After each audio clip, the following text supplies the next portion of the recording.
2022. A year that felt like it took a decade off my life, and quite frankly, I'm glad that it's ended.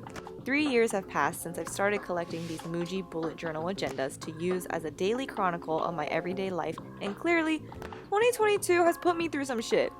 But nevertheless, we are entering 2023 with a vision for change, and it all starts with this planner, way too many pens, me fistfighting an eraser and losing, all to create my dream bullet journal. To start, let's talk about why this has been my go-to planner year after year. Anyone who has bought or used Muji products will know that their quality is unbeatable. This specific notebook serves as both a monthly and weekly planner with additional A5 size grid paper to use as notebook space. It comes with a yearly calendar for previous, current, and future years, as well as a daily breakout for the entirety of 2023. Followed by monthly pages starting from December 2022 to January 2024, the majority of the agenda is broken out with weekly calendars as well as additional grid paper in the back of the journal for notes. Material on the outside of this notebook is durable and also comes with additional pockets and a bookmark that gives you extra space and makes it easy to navigate. So how do I plan on using this space to build my bullet journal? Well, let's refer to 2022. In my video last year, I talked about how I would use my monthly calendars as a way to include daily check-ins and have a written account of pretty much everything I did that entire year, so I would be able to look back and see how much I accomplished, even when it felt like there were days and weeks just passing by and I was doing nothing. And it's true, I had some weeks where I had super long to-do lists and other weeks where I used those pages as nothing but vent pieces. But regardless of what I was using my agenda for, it was really grounding to have a physical account of everything that I had done in the past year. So of course, one of the first things I did in the new year was get ready to build my 2023 bullet journal, and we'll need a few supplies. Pick your favorite pencil, kids. For me, it's this 0.3 lead mechanical pencil. Don't ask me why. I chose the skinniest kind of lead in existence because I'm psychotic and I just love holding delicate things with my giant claws. I am also a 0.38 gel pen girly because any other pen size is just insulting, and it's why I also impulse bought these colorful pack of Muji pens. Did I buy them? Potentially because they match the aesthetic of my hoard of Mildliner Zebra highlighters? Maybe, but it doesn't really matter. They match with these crayons that I've had since I was like 7 years old, and these are my go-to supplies when it comes to decorating my bullet journal. Last but not least, we have my handy dandy iPad that I had to bring out because I spent over $1,000 on this bitch, so yes, I will be using her whenever I can. Essentially what I do is I go on Pinterest like every other person who is not creative enough to create their own original bullet journal plan, and I will go and find any picture of any little element that I like and put them in this giant album and organize them chronologically from January to December so I can have a little bit of inspiration right next to me as I begin outlining my monthly spreads. Yes, it's very erratic behavior, but it does help, and I just do it based off my mood, and I take inspiration from whatever I find. That way I can have a little bit of my personality and taste embedded into my spreads. Okay, enough talking, let's get doodling. Not pictured, here's me having a panic attack from ripping off the binding of a brand new notebook. We're gonna go ahead and ignore this page because I pretty much just use it as a check-in doodle page, as you can see from my old agenda where I just draw in the boxes of the corresponding days I write or update this notebook. We're gonna start with January, obviously, and begin the very long process of outlining my very first month of 2023. A big theme and resolution I wanted to hold myself accountable for this year is forcing myself to do something brand new. It's why I got a bright red agenda this year. Totally not because Muji sold out of the white ones and this was the only one left, but I also thought it was appropriate considering a huge part of what I hope to accomplish by the end of this year is being able to look back and say that I did a bunch of unexpected and new things. Likewise, when I was choosing what I wanted to put on my monthly spread this year, I really wanted to force myself not to overthink or overdecorate because something I did last year was every time I opened a journal to a brand new month, I found myself wanting to add more things, but I didn't have the space to do it. Also, quite frankly, I am not a freaking artist, and if I was, these YouTube videos would be way prettier, but in all seriousness, I am not here to make my notebooks look like a work of art.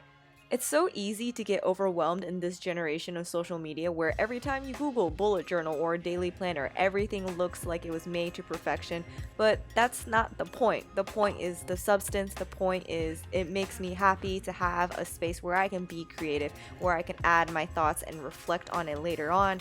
But yeah, that was a very long-winded way of saying that this outline and everything you guys are watching me do in this video has no real goal other than it's therapeutic, and I really like drawing and decorating and just having this routine for myself year after year.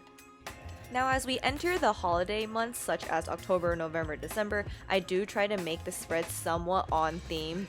However, the idea of putting a giant turkey on my November spread is a little nauseating, so I tried to avoid that.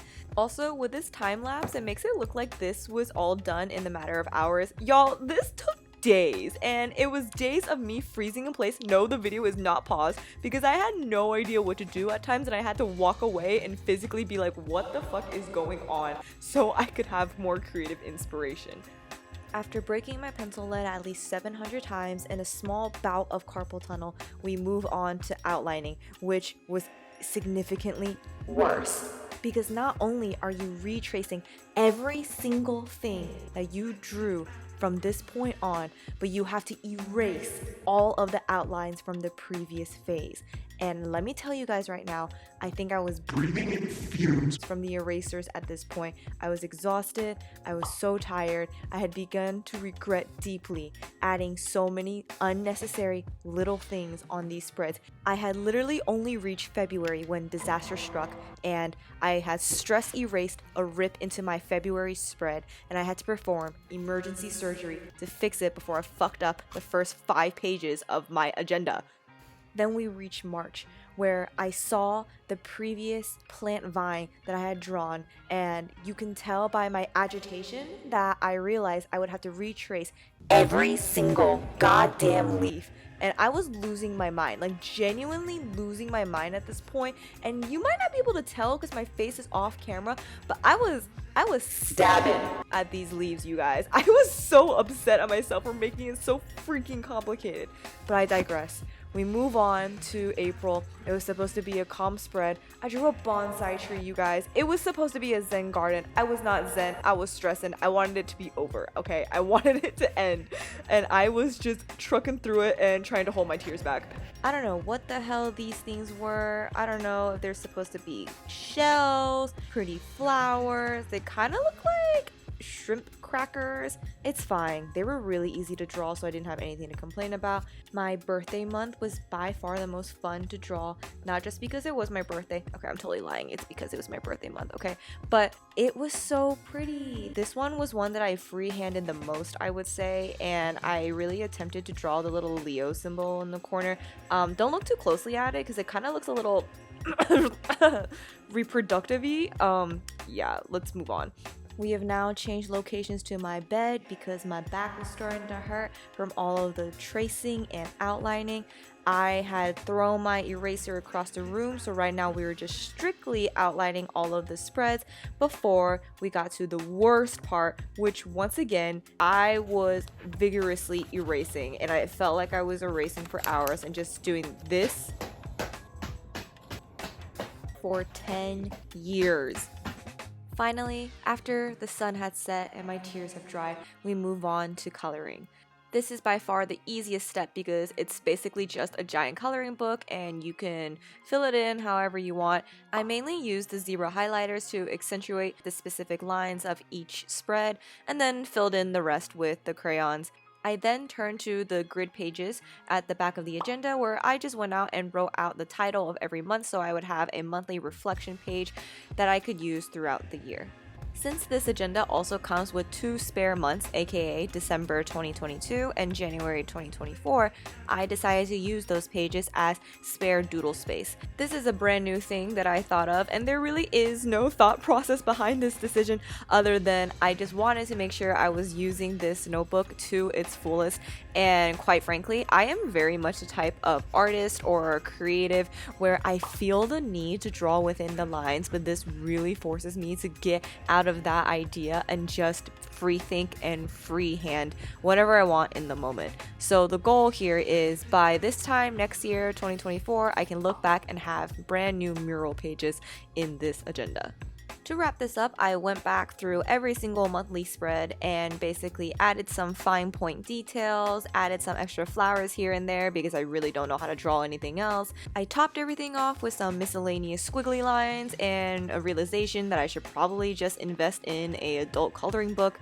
We finished my 2023 bullet journal. And here she is, my pride and joy that only caused me to raise my blood pressure 4.5 times in all her glory.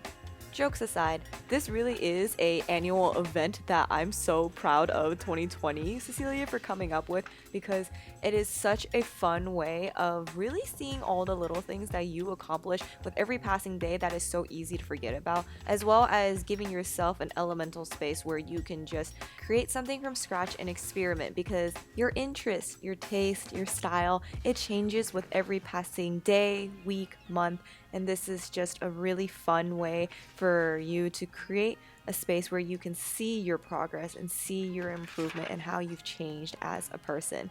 It's not meant to be serious, it's not meant to be perfect, it's meant to be just authentically you.